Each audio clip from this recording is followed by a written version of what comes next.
Ja nazywam się Krzysztof Energik Micielski, A ja nazywam się Bartek Jakubczyk, no i witamy Was w najgorzej nazwanym nazwanym podcaście. Gralogii. Dzisiaj pogadamy sobie o takim bardzo geriatrycznym temacie, mianowicie, że kiedyś było lepiej. Oczywiście w stosunku do gier, tak? Jakby. Tak, czyli nie, że PRL to Tak. czas, do którego chcemy wrócić ogólnie. Pytanie takie mam dla Was. Kto uważa, że kiedyś było lepiej? Ręka do góry. Okej, czyli cała reszta się nie zgadza. Zróbmy tak, kto się nie zgadza z tym stwierdzeniem? Tutaj mamy 70% widowni, która Tak. nie ma zdania. To jest w ogóle ciekawe, bo dla każdego, że kiedyś było lepiej, to nie jest ten sam czas. Wiesz, za 2 lata będziemy uważać, że kiedyś było lepiej, bo było więcej youtuberów, a teraz wszyscy po wyrokach, nie? No teraz tak, co nie? Ale z drugiej strony jest ciekawie, więc może dla kogoś będzie było lepiej, bo się więcej działo. Tak, no to mówię, że to jest kwestia bardzo subiektywna, nie? Bo dla jednych to będą lata 80., dla innych 90., a dla innych 70. Ja jestem trochę starszy od ciebie, tam Trochę tak. z rok chyba. Nawet półtorej. I powiem Ci, że w tamtych czasach, kiedy grałem w gry, najbardziej lubiłem to, że odpalając jakiś tytuł nigdy do końca nie wiedziałem, o czym ta gra jest. Odkrywałem to jakby na nowo.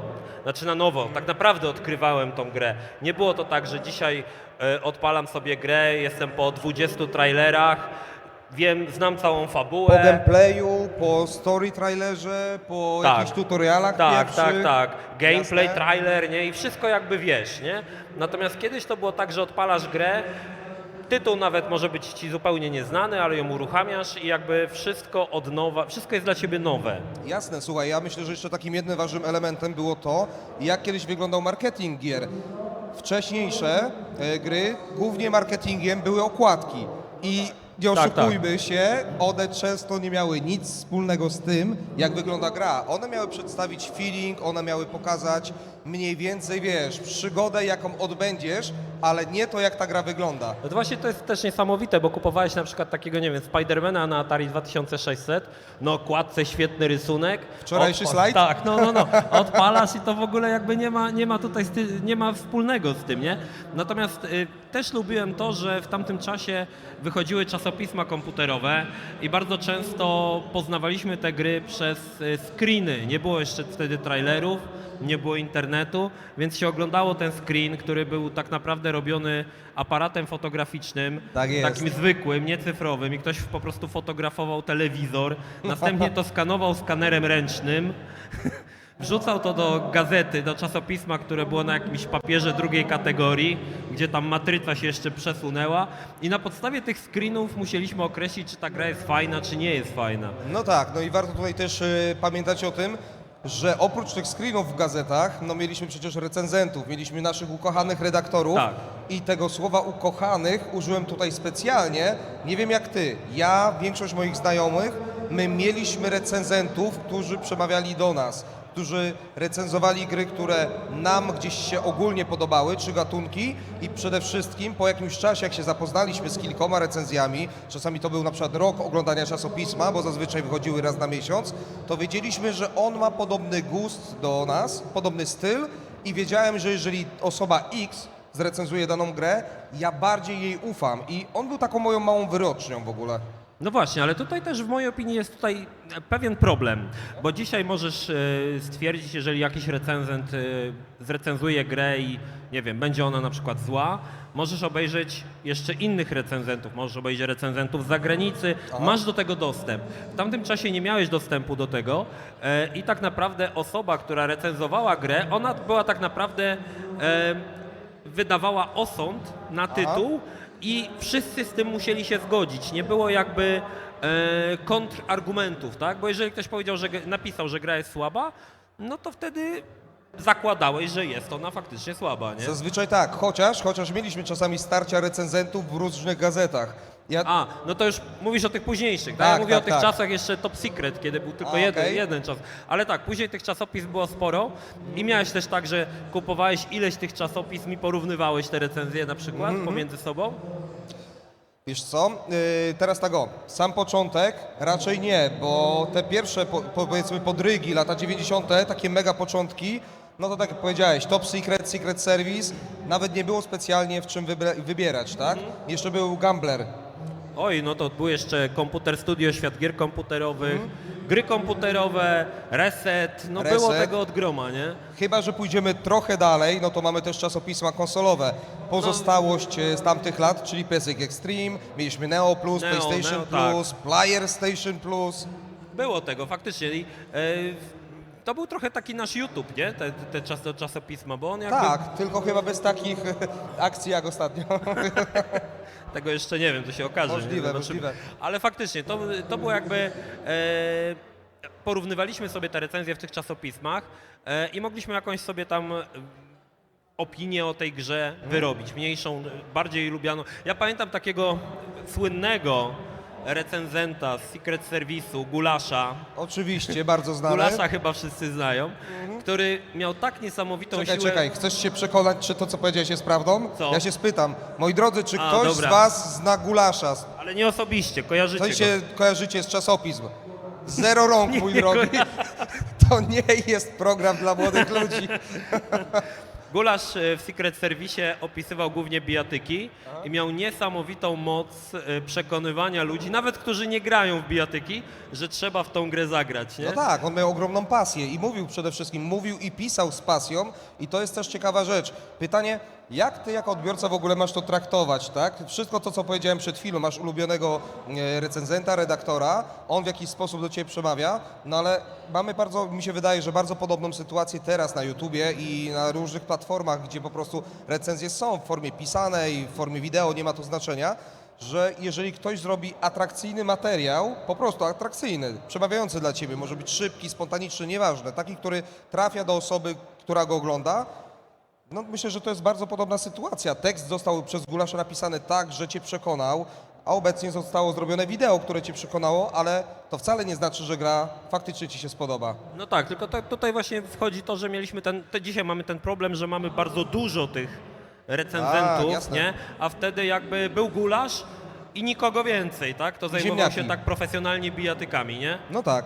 Także on był jakby wyrocznią dla danego tytułu. No więc teraz to ja chciałbym zrobić taką małą klamrę do tego pytania, czy w takim razie kiedyś było lepiej? Jeżeli mówimy dokładnie o tym aspekcie, bo sobie zaraz to rozwiniemy na pozostałe i różne, ja myślę, że jak zawsze prawda leży troszeczkę po środku. Z jednej strony to, co powiedziałem na zasadzie znalezienia recenzenta, znalezienia redaktora, który przemawia do mnie jako osoby z podobnym gustem i jako kogoś, do kogo ja mam zaufanie, bo de facto tak to się później kończyło, było fajną rzeczą i był duży plus w tym wszystkim. Szczególnie było to wyczekiwanie, te recenzje, co dla mnie było ogromnym plusem wtedy, były przygotowywane w większości dużo dokładniej i pieczołowiciej niż obecnie zazwyczaj to wygląda na rynku, choćby na YouTubie. Ale wiesz dlaczego? Bo pomyśl, jaka odpowiedzialność była tych recenzentów, tak? Faktycznie te recenzje musiały być wymuskane, bo no powiedzmy sobie szczerze, tak jak już żeśmy wcześniej powiedzieli, ci ludzie byli wyroczniami Tak jest. dla danego tytułu, nie? No tak. Natomiast jeszcze jedna rzecz, o której chciałbym tutaj wspomnieć, ty możesz się z tym nie zgodzić, że kiedyś gry były trudniejsze. Nie no, nie sposób się z tym nie zgodzić. Jeżeli spojrzymy na ogólny rozrachunek, tak, jak najbardziej, to jest 100% racji. Wynikało to oczywiście z kilku aspektów. Weźmy sobie pod uwagę na przykład, że wiele gier w tamtych czasach było kierowane do salonów arcade. No jeżeli jest kierowane do salonów arcade, no to przecież to musi na siebie zarobić, czyli trzeba wrzucić monetę. Gry wcale nie były takie długie i wbrew pozorom, gdybyśmy nie musieli za każdym razem rzucić też tej monety, tylko mielibyśmy nieskończoną ilość żyć, łatwiej byłoby nam się do tego poziomu trudności przyzwyczaić. No ale właśnie, przeszkodą był powiedzmy paywall. To jest takie ciekawe, że... Znaczy, to był taki paywall, tylko że nie komórkowy, tylko musiałeś Tak. te monety wrzucać. No nie? tak, nie Taki- podłączałeś karty. Tak, dokładnie. Ale wiesz co, ten poziom trudności wynikał z tego, że gry były po prostu krótsze. Tak. Dzisiaj odpalamy kolejnego, no może nie kolejnego, poprzedniego Assassin's Creed'a. Ja rozmawiałem z ludźmi, którzy kończyli całego Assassin's Creed Valhalla, to po 200 godzin. Tak. Natomiast kiedyś grę tak naprawdę, jeżeli wiedziałeś co zrobić, mogłeś skończyć w 15 minut. Problem był taki, że musiałeś przez powiedzmy kilka tygodni się nauczyć, jak tą grę przejść. Musiałeś Dokładnie. wyrobić sobie umiejętności, żeby tą grę faktycznie pokonać. Jasne, tutaj bardzo dużą rolę odgrywała pamięć mięśniowa przede wszystkim, bo w tamtych czasach większość gier było mocno zręcznościowych. Były to często platformery, shootery, gry, gdzie faktycznie czas reakcji, jasne, jest istotny, ale koniec końców wyrabiasz nawyk, wyrabiasz pamięć mięśniową i w pewnym momencie robisz to z marszu. Nie znaczy to oczywiście, że w tych czasach się to nie pojawia, czy nie istnieje. Istnieje cały czas i tego chyba nigdy nie zabraknie. Natomiast istotne jest to, że to, co powiedziałeś, z jednej strony gra krótka, bo też zupełnie inaczej wyglądał development, inny był budżet, inna była wiedza o tym, jak robić gry, no i przede wszystkim troszeczkę inny target. Mimo że gracz i mimo że faktycznie chcemy, żeby on spędził z tą grą jak najwięcej czasu, no bo jeżeli spędzi czas, wrzuci więcej monet, no ale jednak gra była krótka i wciąż jednak trudna właśnie z tych powodów, które wymieniłem. Jest jednak jedna rzecz, którą uważam, że kiedyś nie było lepiej. No. Mianowicie chodzi mi o oprawę w grach. Znaczy może inaczej. O co? Bo... O oprawę w grach. A, oprawa, okej. Jest tutaj taki ciekawy case, No. o który poruszymy prawdopodobnie w jednym z naszych kolejnych podcastów. Mortal Kombat. Aha. Tak wstępnie tylko, żebyśmy za dużo nie mówili. Pierwsze 3 części Mortal Kombat wykorzystywały grafikę 2D i Tak. ogólnie oprawa była świetna. Jak najbardziej. Ale wchodzi nowe, czyli Mortal Kombat 4. 4, o tak. Ulubiony Mortal Kombat. Bo to był wtedy taki problem, że grafika 3D dopiero raczkowała, oni się Aha. dopiero uczyli, komputery były słabe, dopiero wchodziły pierwsze akceleratory 3D. Tak jest, więc pamiętamy Voodoo. to wyglądało biednie, nie? Strasznie biednie. Nie, co, to mi się podobało. Podobało ci się? Nie, żartuję. To były koszmarki, to były obrzydlistwa. Najlepsze jest to, że ja sobie ostatnio robiłem przy okazji research do kilku części i natrafiłem na, nie pamiętam niestety youtubera jak się nazywa, ale on był strasznie zachwycony 4. częścią i jeszcze mówił, jak świetnie to wygląda, kiedy było Fatality Skorpiona, który spalał, chyba Johnego Cage'a, nie ma znaczenia, ale spalał go ogniem. No to były kwadraty pomarańczowo-czerwone, które tańczyły sobie wokół Johnego, on sobie tam biegał, a sam był zbudowany z kwadratów, no bo pierwsze podrygi 3D. Ale wiesz co, to w ogóle jest teraz ciekawa rzecz, bo mamy teraz ciekawy czas ogólnie w branży, że wielu deweloperów właśnie idzie w tą stronę tych starych gier dwuwymiarowych. Nikt nie idzie w stronę pierwszych gier 3D, Oj, nie. robi nikt gry w stylu Mortala, Nie. czwórki, tylko raczej robią te gry właśnie w stylu takiego pixel artu. Dzisiaj się to mówi pixel art, kiedyś nie było tej nazwy, nie? No tak, wtedy jeszcze ona nie widniała. Z jednej strony 100% racji. Ba, ktokolwiek z Was przeszedł się w ogóle na strefę indie, może zobaczyć sporo tytułów, które wciąż będą lgnąć w stronę właśnie pixel artu, 2D, mieszanki grafiki robionej ręcznie, no i obecnie jak najbardziej cyfrowo, chociaż ja ręcznie rysowaną grafikę 2D uwielbiam, ona się genialnie starzeje. To Ona się w ogóle nie starzeje, nie? Dokładnie, to znaczy można zobaczyć że w remasterach niektórych gier, że te tła są wygładzone, że mamy podbitą rozdzielczość, ale jeżeli odpalisz tą grę dzisiaj, to samo co odpalałeś 20 lat temu, a to były ręcznie rysowane gry, one wciąż wyglądają ślicznie, szczególnie jeżeli wejdziemy w japońskie RPG, jeżeli wejdziemy w platformówki, one po dziś dzień są ładne. Plus, zauważ jedną rzecz, oprócz tego co powiedziałeś, mamy ostatnio modę na tak zwane 2D w HD, czyli te wszystkie, niech to będzie, Octopath Traveler choćby wspomniane. Ostatnio druga część wyszła, wygląda cudownie. No tak, to faktycznie ten renesans tych gier 2D cały czas trwa w najlepsze.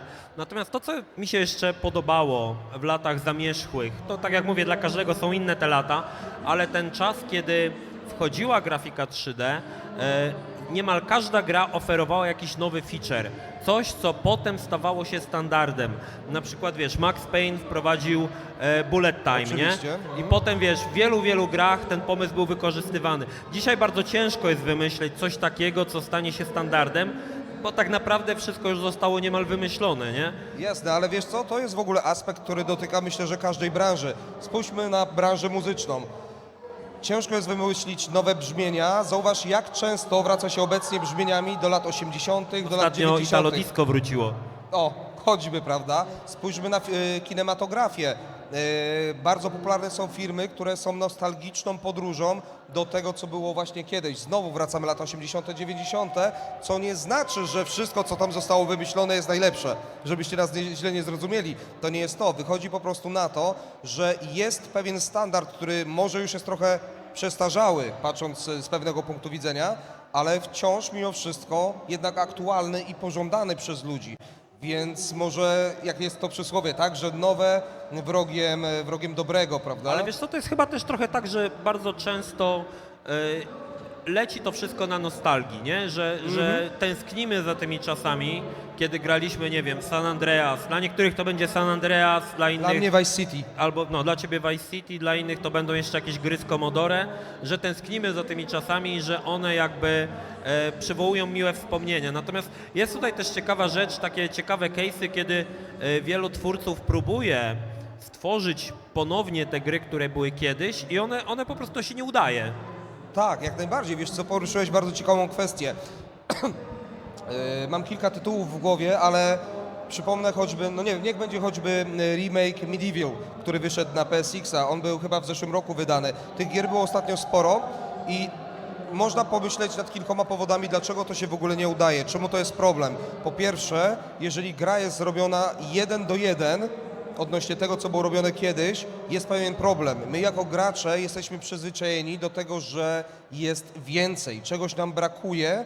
Pewien archaizm, jeżeli zostanie zachowany, tak jak mówimy o tych grach 2D, wręcz rysowaną grafiką, jeżeli ją odpalimy teraz, albo to jest powiedzmy takie, wiesz, retusz na tą grę rzucony, odświeżenie jej, my wciąż podświadomie traktujemy to jako ten tytuł z tamtych lat. A jeżeli próbujemy teraz zrobić nową grę 1:1, to już nie jest przywołanie starego wspomnienia, to jest zrobienie czegoś nowego, co odstaje mocno od standardów. No tak, znaczy oni bardzo często deweloperzy nawet nie starają się zachować ducha oryginału. Tak było z Bionic Commando, tak było z Flashbackiem.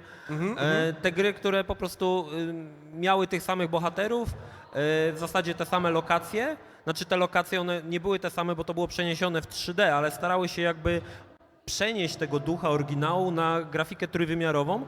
No i to się niestety nie udawało. Tak, tak, Okej. tak, po prostu zgadzam się z wszystkim, co w tym momencie powiedziałeś. Nie specjalnie jestem w stanie coś dopowiedzieć, bo ewidentnie tak po prostu jest i na pewno to, co powiedziałem przed chwilą, gdzieś jest w tym sporo prawdy. Natomiast chciałbym się cofnąć jeszcze do tych właśnie lat 80., 90. i zahaczyć o zupełnie inny aspekt, mianowicie bardzo duży kontrast do obecnego wydawania gier i wydawania gier w tamtych czasach.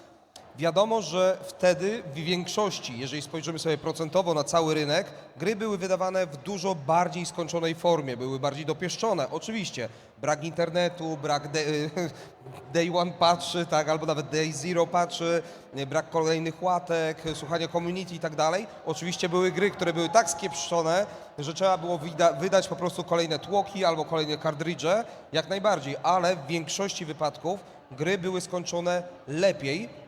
I są plusy i minusy tego, bo... Znaczy one nie były skończone lepiej, tylko one były całkowicie skończone, nie? No tak. Przede wszystkim dużo tam było beta testingu tych gier. Dzisiaj beta testerami są tak naprawdę gracze, nie? Tak.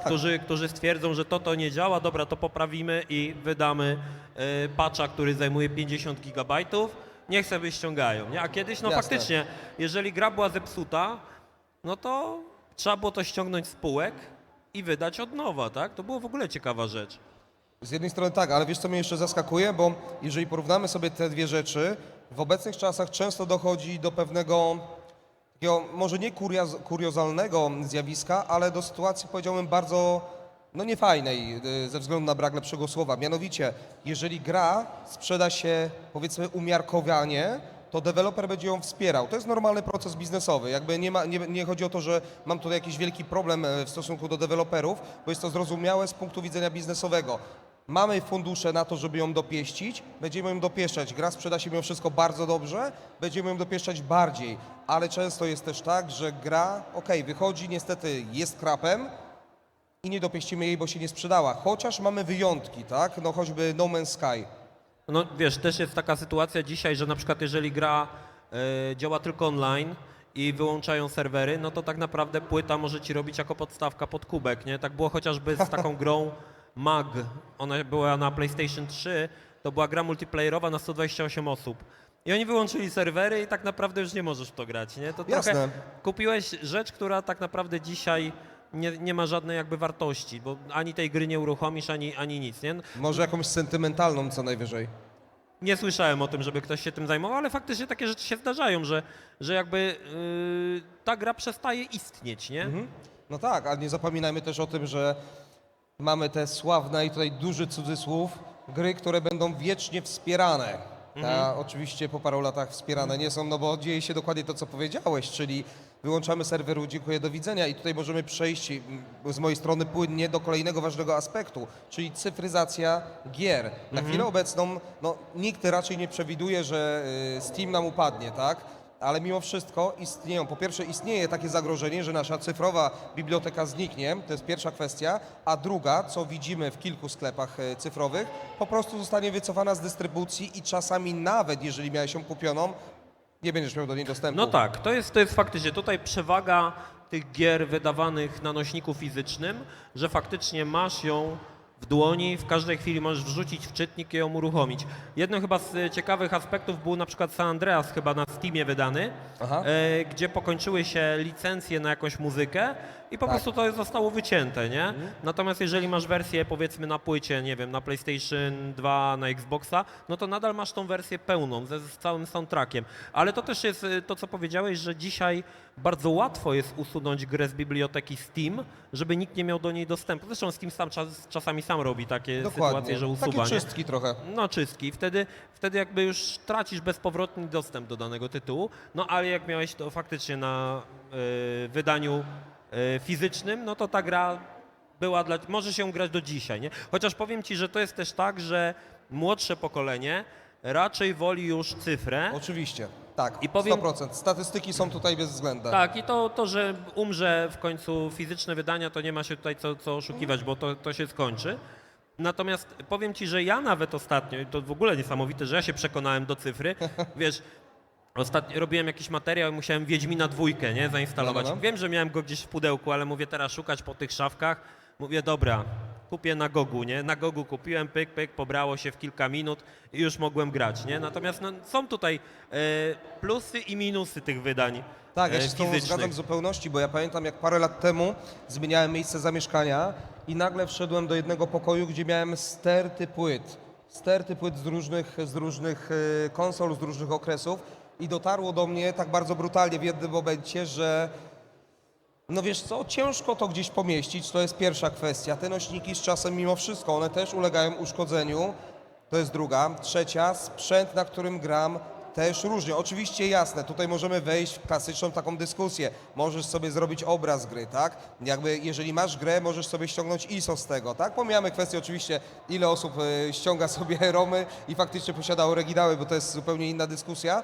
Ale mimo wszystko, jeżeli nośnik ci działa, jest masa takich różnych targów staroci, gdzie znajdziesz sprzęt, na którym to odpalisz. Raz, możesz zawsze użyć emulatora. Dwa, jeżeli coś się do końca zepsuje, no już wtedy faktycznie jesteś gdzieś. No i tutaj jest też kolejna kwestia, na którą mnie tutaj naprowadziłeś, że kiedyś sprzęty czy też konsole były bardziej wytrzymałe niż dzisiaj. Oj tak. Tu może nie jest to historia dokładnie konsoli, ale klawiatury. Mojej pierwszej klawiatury, która była firmy BTC, to była jeszcze klawiatura mechaniczna. Ja ją gdzieś tam kiedyś do szafki schowałem i mój syn chciał się nią pobawić, jak był mały. I moja żona ją wyciągnęła, wrzuciła ją do wanny, wyszorowała, żeby była czysta. I słuchaj, ja potem tą klawiaturę podłączam i ona działała, nie? Ona Okej. działała. I to jest w ogóle takie też ciekawe, że trwałość tych sprzętów kiedyś była liczona na wiele, wiele lat, tak? Jasne, to w którymś momencie trzeba wymienić tamte, nie wiem jak to, Boże, capacitors, to się mówi po angielsku. No wiem o co ci chodzi, jasne. No, są części, które czasem się po prostu Że starzeją. się wylewają, W każdym tak. sprzęcie ale, oczywiście. ale no. powiem ci, że naprawdę jestem zaskoczony, że na przykład mój Commodore, który posiadałem w domu, ile razy on mi spadł z szafki i się nigdy z nim nic nie działo. Nigdy. Absolutnie Jasne. nigdy. A miałeś czasami takie momenty, że odpalałeś lutownicę i sobie na przykład sam lutowałeś styki od kabli, Nie, wejścia. to akurat nie. Ja tak, ale, jak najbardziej. ale bardziej mi się zdarzało na przykład, wiesz, odpalić, bo ja tam się nie znam za bardzo na elektronice takiej typowej, więc odpalałem na przykład jakiś sprzęt i na przykład do gniazdka z Japonii tam jest chyba 100 W, tak? A ja miałem po 220. I nic się nie działo. Nic, nie było żadnego spięcia, Nie. nic nie było pokazu fajerwerków, A odpaliłem, słuchaj, baterię do samochodu takiego zdalnie sterowanego właśnie No. syna podłączyłem i się spaliła. Ja mówię, no to kurde. Słuchaj, no ewidentnie sprzęt jest zupełnie inaczej traktowany. Nieważne, czy będziemy mówić tutaj o telewizorach, o konsolach, o sprzęcie.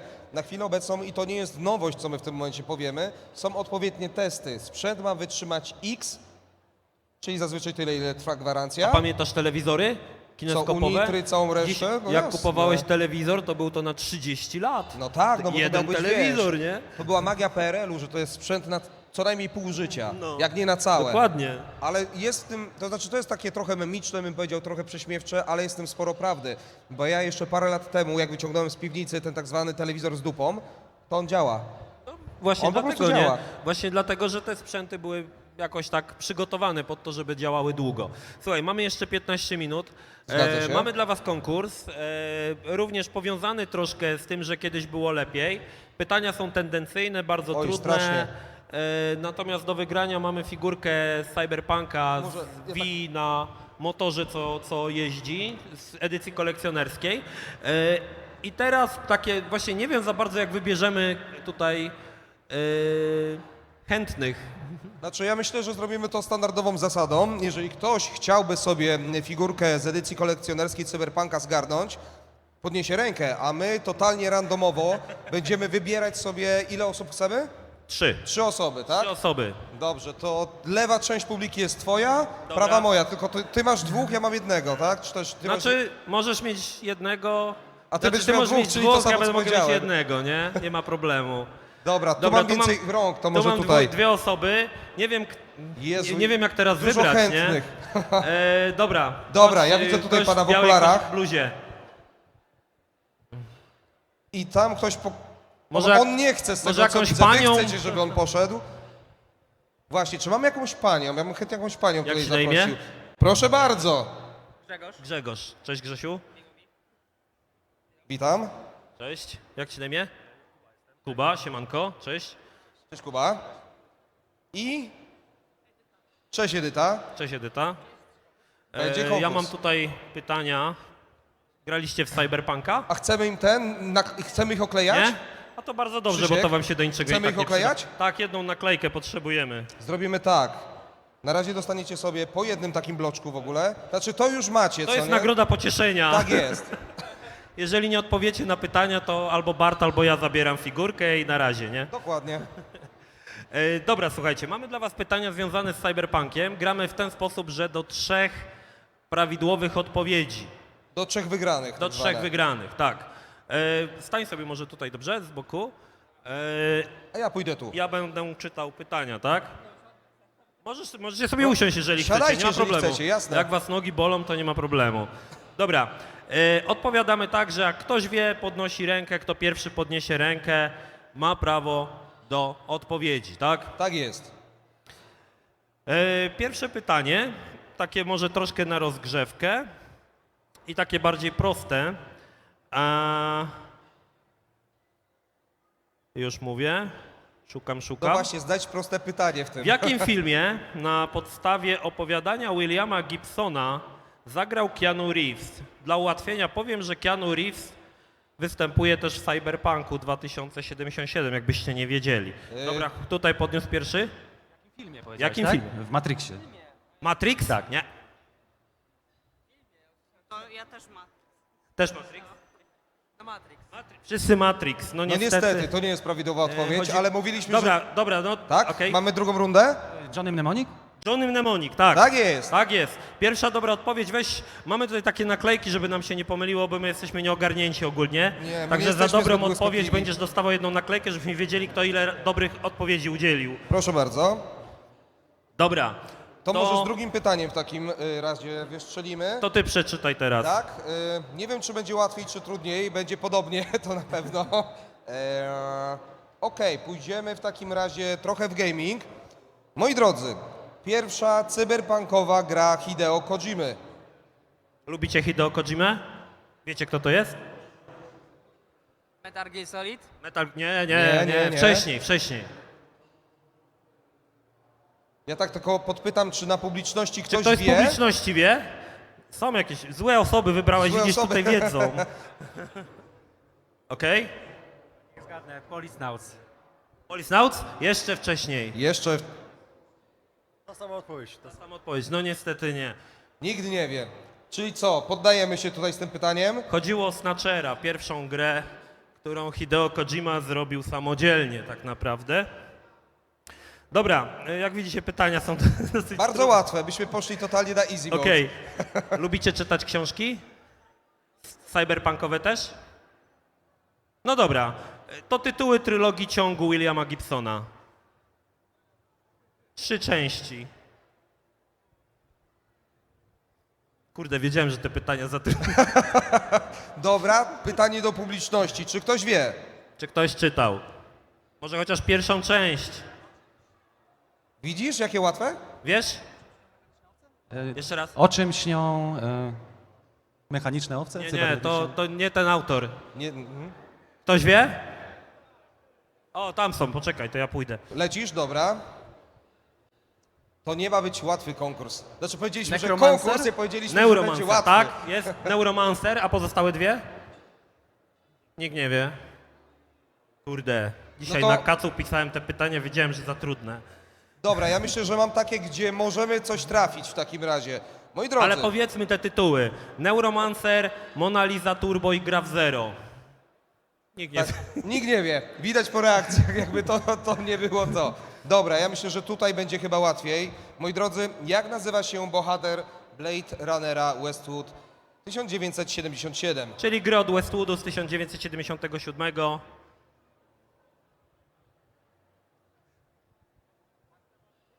Słucham? Aktor? Ale to mówimy o grze wideo. Grze wideo, no. Ktoś wie? Pytanie do publiczności. Graliście? Niedawno była wersja Enhanced Była, jak od najbardziej. Night Dive Studios. Nikt nie Widzisz? wie? Mamy bardzo Za stare trudne. pytania i bardzo stary podcast. Okej, to był Dick Deckard. Słuchajcie, tak naprawdę na razie ty wygrywasz, bo masz jedną dobrą odpowiedź. Dobra, to teraz coś trudniejszego. Tak, skoro było tak łatwo, to teraz idziemy na głęboką wodę. Przy jakiej cyberpunkowej grze pracował Elon Musk? O. Wiecie, kto to jest Elon Musk? O, patrz. Cyberpunk właśnie? Nie przy cyberpunku. Tak łatwo by nie było. Ktoś wie? Znowu zwracamy się do was. Jasne? No. Nie wiem, zgaduję, ale Deus Ex może? Jak? Deus Ex? Nie. Niestety Biały nie. seks? Coś, Deus Ex. Nie, to przy Deus Ex to był Warren Spector. to spokojnie Krzysiek, to jak do domu wrócisz. Dobra, ktoś wie? Nikt nie wie, bo ja jestem jedyną osobą na PGA, która tą grę zna i która grała. Znaczy ja chciałem powiedzieć, że mi się bardzo ten konkurs podoba, co nie? Jakby Zazwyczaj jest tak, że zadajesz, jakby Grysław był, to może by wiedział. To zazwyczaj nikt nie zadajesz wie. pytania, ludzie się zgłaszają, tutaj zadajemy pytania, a ludzie mówią, o co chodzi. Dobra, gra się nazywała Lodestar Legend of Tully Bodine i była to gra FMV, czyli celowniczek na szynach. Wiesz co, ja tak przeglądam. No dobra, i... to może coś trudniejszego. Tak? Coś trudniejszego? Dobra. Wydaje mi się, że tutaj może paść odpowiedź. W 2013 roku firma Death Note Entertainment, Don't not. przepraszam, Don't Note, z Life is Strange wydała bijatykę, która działa się w cyberpunkowym Paryżu. Jaka to była gra? Mamy firmę Don't not, cyberpunkowa bijatyka. Dodam, W Paryżu. że system walki był taki dość rytmiczny. Tak, no. Można było swoje kombosy robić. 2013 rok. Kobieca rola główna. Nawet tam było Paryż. coś takiego jak remiksowanie pamięci. Potem zrobiono to trochę jak ten Cyberdance w Cyberpunku, nie? Oj, Znaczy tak. nie, Braindance. No, ktoś wie? Ktoś wie? Ktoś tam wie, Tam to teraz mam ty jakąś leć. rączkę. Ja już lecę w takim razie do ciebie, piękny kawalerze. Przepraszam. Jaka to jest gra? Remember Me? Remember me, tak, Tak jest, jest. dokładnie. Remember me. Łatwo zapamiętać, bo tytuł jest Zapamiętaj mnie. Dokładnie. Dobra, Prawdę powiedziawszy, ja myślałem, że tu będzie odpowiedź akurat. to może coś trudniejszego. Tak, idźmy dalej, idźmy jeszcze głębiej. Słuchajcie, znacie zespół Queen? Wiecie, jak się nazywa gitarzysta zespołu Queen? Taki z takimi włosami. Brian May. No to już czuję, że będzie grubo. Słuchajcie, Brian May stworzył muzykę do jednej gry, do bijatyki. Jaka to była bijatyka? Dla ułatwienia powiem, że walczyło się robotami. Były roboty, tak. Jeszcze takie małe ułatwienie. Kawałki były z płyt The Dark i Resurrection. Który... Okej, no. Tekken? Nie. W Tekkenie nie. Znaczy jest robot, ale tam Yoshimitsu jest niby chyba robotem, nie? No, w pierwszej odsłonie Guilty Tekkena... Guilty Gear? Nie. W pierwszej Tam chyba w odsłonie ogóle nie ma robotów w Guilty Gear. W pierwszej odsłonie Tekkena Yoshimitsu był Ktoś opisany wie? w książeczce jako mechaniczny Czy ninja ktoś wie? kosmosu. Nikt nie wie.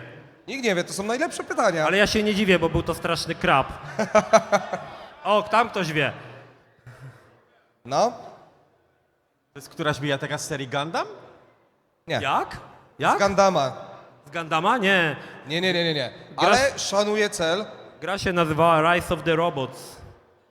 No dobra, to może coś trudniejszego, bo... Tak, skoro idzie tak łatwo, to idźmy jeszcze dalej. Ja Dobra, myślę, że to coś jest... Dobra, to coś prostego. Słuchajcie, chciałem wiecie kto to jest powiedzieć- David Cage? David Cage? Jakie gry robił? No, Heavy Rain, Beyond Two Souls i Detroit Become Human. Super. No to jak się nazywała pierwsza gra Davida Cage'a, która była cyberpunkowa? Właśnie. Dla ułatwienia dodam, że można było przejmować ciała innych postaci. Klocuch robił film o tym. Znacie Klocucha? No, Świetne nie. recenzje robi Nie w ogóle. Beyond Two Souls. No, Znowu pytanie do publiczności. Pytanie do- Ktoś wie? pytanie Ja do- tu widzę w pierwszym rzędzie. dobra. Sprawdził na kanale Nic nie Klocucha. przychodzi do głowy. Dobra. Fahrenheit. Nie. Nie. Jeszcze wcześniej. Nie. Jeszcze wcześniej. Następnym razem ty pytania przygotujesz. Dobra. Nikt Jestem nie mówił, pewien, że będzie ale łatwo. To nie był Mesjasz? Nie, to nie od Davida Cage'a akurat. To od Shiny. Shiny Entertainment. Nie, jednak nie. Nie. Ogólnie chyba nikt nie ogląda mojego kanału, bo robiłem o tym film. A kiedy? To tak z 20 lat temu chyba, co nie? Nie, niedawno. Gra się nazywała Omicron The Nomad Soul. Dobra wiadomość dla ciebie jest taka, że nadal wygrywasz. Cały czas jesteś pierwszy. Jesteśmy na końcówce. Mamy jeszcze 3 minuty, także no, dawaj.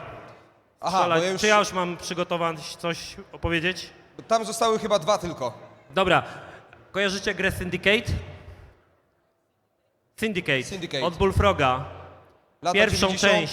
PC, Kojarzycie? PSX. Super. To jaki był tytuł dodatku do Syndicate'a? Jest mi teraz wstyd, że przygotowałem takie A pytanie. ja mam radochę w ogóle, także jak dla mnie to jest fantastyczne. No. Zazwyczaj ludzie odpowiadają na pytania, my poszliśmy w drugą stronę. Słuchajcie, U nas no nie tak, odpowiadają, to jest najlepsze. No? Coś mówi? Powiem wam, jaki jest pierwszy człon tytułu. American. American... co? American Hero, nie. Nic? Ktoś wie? Ktoś tam Mamy z tyłu coś? wie? Nie widzę, Nie nic wie- dziwnego. American Revolt. Nadal prowadzisz. Trzymaj się tam. Nie spadnij z pierwszego miejsca. Dobra, to ostatnie pytanie, które jest dosyć proste i które po części już zawodnik, który ma jedną naklejkę, odpowiedział, ale zobaczymy, czy odpowie dobrze. Jaki jest pełny polski tytuł książkowego Blade Runnera?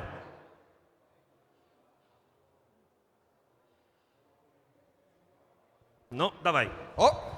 Czy androidy śnią o mechanicznych owcach? Tak, czy androidy marzą o elektrycznych owcach, ale przyjmujemy to. Ja bo- myślę, że close tak. enough. Druga naklejka dla ciebie. Nie wiem, czy jeszcze mamy w ogóle jakieś pytanie. Możemy coś na szybko wymyślić. Nie, patrzę, czy jeszcze wiesz, bo mieliśmy tylko... A dobra, jeszcze mamy jedno pytanie. Proszę bardzo. No już to niewiele zmieni niestety w wyniku. Ale Ko- może odpowie na trzecie. Kojarzycie taki serial Archiwum Mix? Archiwum Mix. Fajno. No. Ale to nie było jeszcze to pytanie. Tak, to nie jest odpowiedź, tak. Kto napisał scenariusze do 2 odcinków cyberpunkowych z Archiwum Mix? Nie ma zbyt wielu nazwisk, bo jeżeli chodzi o Cyberpunka, no to nie ma tutaj zbyt dużego pola do manewru. Ktoś wie? Widzisz, to jest jedno z tych pytań, gdzie ludzie mają takiego karpia teraz na patrz, twarzy. Wiesz, to jest sprawdzimy. Powiem wam dla ułatwienia, że jest to ten sam typ, co napisał trylogię ciągu. Mówiliśmy dzisiaj o tym. Było wspomniane jedno z pierwszych pytań. Zgaduję, że Gibson. Tak, William Gibson. Tak Brawo. jest! Ciężko było, Ciężko było, ale moi drodzy, wierzcie mi, że naprawdę Mamy go. zasłużona wygrana. Słuchaj, pudło jest twoje, w środku jest figurka. Tak, możesz odpakować, możesz jeżeli otworzyć, chcesz. jak nie wierzysz, że tam jest co innego. Dziękuję Uścisk ręki serdecznie. prezesa oczywiście. Następnym razem zapraszam na prostszy konkurs. Bart przygotuje. Nie, prostszego nie robimy. Prostszego nie robimy.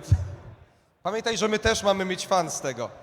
Dobra, słuchajcie, na tym będziemy kończyć. Dziękujemy serdecznie, że wpadliście na nasz szalony podcast z najgorszą nazwą. Najgorsza, nigdy jej nie zmienimy. A prowadził dla was Bart Jakubczyk. Oraz Krzysztof Energik Micielski. Dziękujemy serdecznie. Jeśli film Ci się podobał, zachęcam do subskrypcji lub wsparcia mojego kanału na portalu patronite.pl. Film o podobnej tematyce znajdziesz tutaj, natomiast z drugiej strony znajdziesz film wygenerowany przez platformę YouTube'a. Zachęcam również do odwiedzenia moich social mediów, grupy Energikowcy na Facebooku oraz serwera Discord. Linki jak zwykle w opisie.